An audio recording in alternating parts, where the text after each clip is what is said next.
What would it take for you to dial 911? Most people assume they'd only call during a genuine emergency, but every single day across the US, dispatchers field calls about wrong burger orders, spiders on walls, and neighbors with wind chimes. One call on this list triggered a full tactical response. Another got the caller arrested. The line between emergency and absurdity is thinner than anyone wants to admit. Number 1. A Florida woman called 911 3 times after a McDonald's drive-thru ran out of chicken McNuggets and refused a refund. She told dispatchers it was an emergency.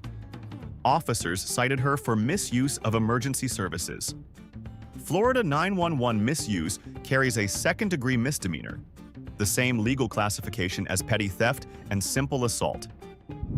Number 2. An Oregon man called 911 reporting a spider too large to handle alone. A responding officer killed it. The incident reflects a documented national pattern.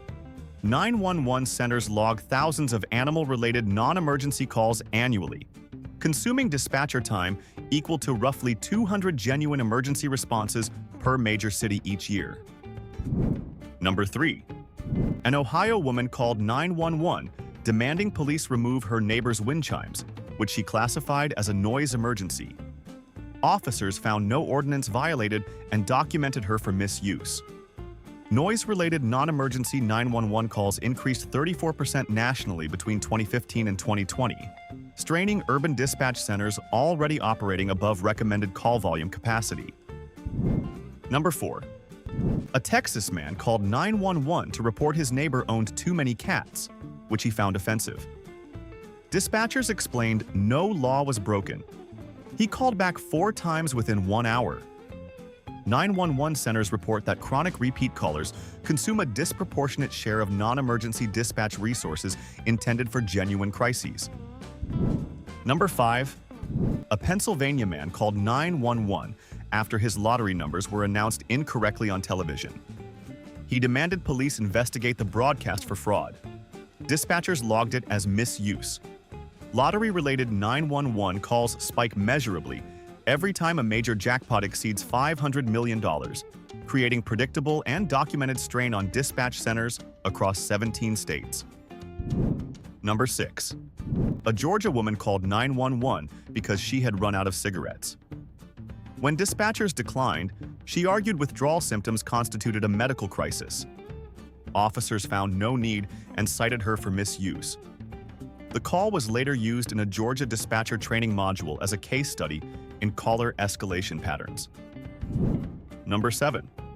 A North Carolina man called 911 demanding police arrest his barber for criminal negligence after an unacceptable haircut. Dispatchers explained it was a civil matter. He called back twice. Service dissatisfaction calls, covering food, haircuts, and retail disputes, represent the fastest-growing non-emergency 911 category in FCC misuse reporting data since 2010. Number 8. A Florida man called 911 because he couldn't find his television remote. Dispatchers documented it and moved on. Florida leads all states in annual 911 misuse citations. Researchers partly attribute this to the state's high concentration of isolated elderly residents with limited social contact and documented non-emergency service dependency patterns. Number 9. A South Carolina woman called 911 requesting a police escort to work because she was running late. Dispatchers declined. She called back arguing job loss constituted a genuine crisis. The call was cited the following year during a state legislative hearing on 911 misuse penalty enhancement legislation that ultimately passed. Number 10. A Virginia woman called 911 on Thanksgiving because her turkey came out undercooked and guests were waiting. She requested culinary assistance. Dispatchers talked her through food safety protocols to avoid sending a unit. The call prompted Virginia's Emergency Services Department to issue formal guidelines distinguishing food safety concerns from genuine medical emergencies. 10 calls in, and the list hasn't reached the one that triggered a full tactical response. The caller who used 911 as a personal complaint hotline for 6 consecutive months. or the incident that directly changed how one state trains its dispatchers. If this channel is landing differently than you expected, that subscribe button is entirely yours to press. Number 11. A Michigan man called 911 to report his roommate's chewing as a noise disturbance requiring police intervention. He called back twice during the same meal. Misophonia, a neurological condition causing intense distress from specific sounds, affects an estimated 20% of Americans, yet its emergency service implications remain entirely unaddressed in public policy. Number 12. A Tennessee woman called 911 demanding officers remove a raccoon from her porch, describing it as a home invasion threat. She argued eye contact signaled aggression. Animal control was eventually dispatched. The incident was flagged in county records as a contributing factor in a proposal for a dedicated wildlife response line. Number 13. An Arizona couple called 911, requesting police mediation over which television program to watch, each calling from a separate room. Officers arrived expecting a domestic disturbance and found only a programming disagreement.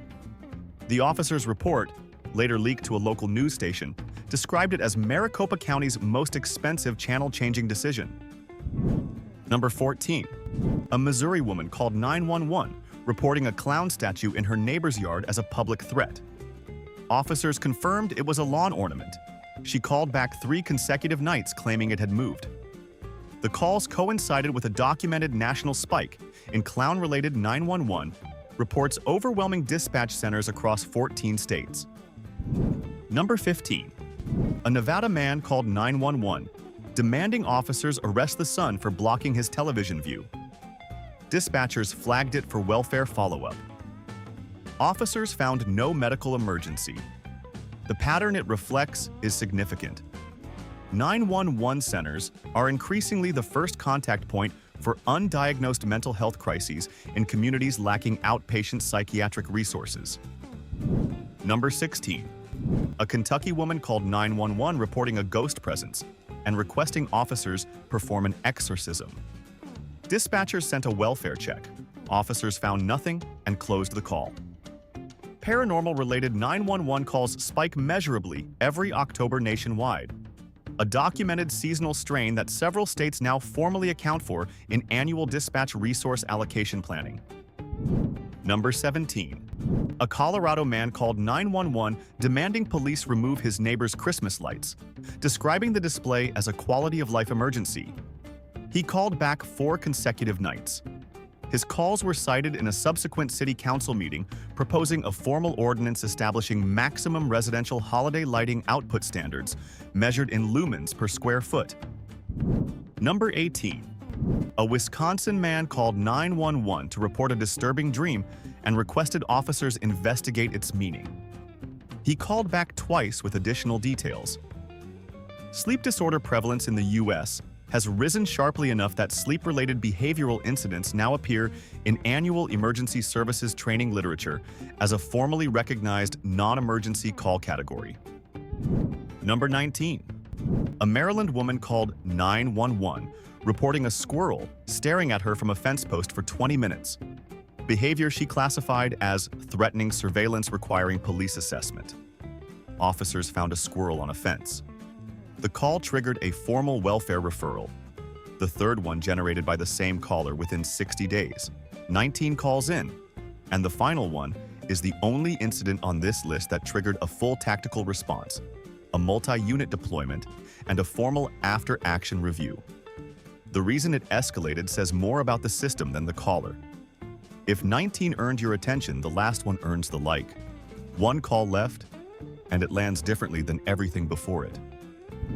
Number 20.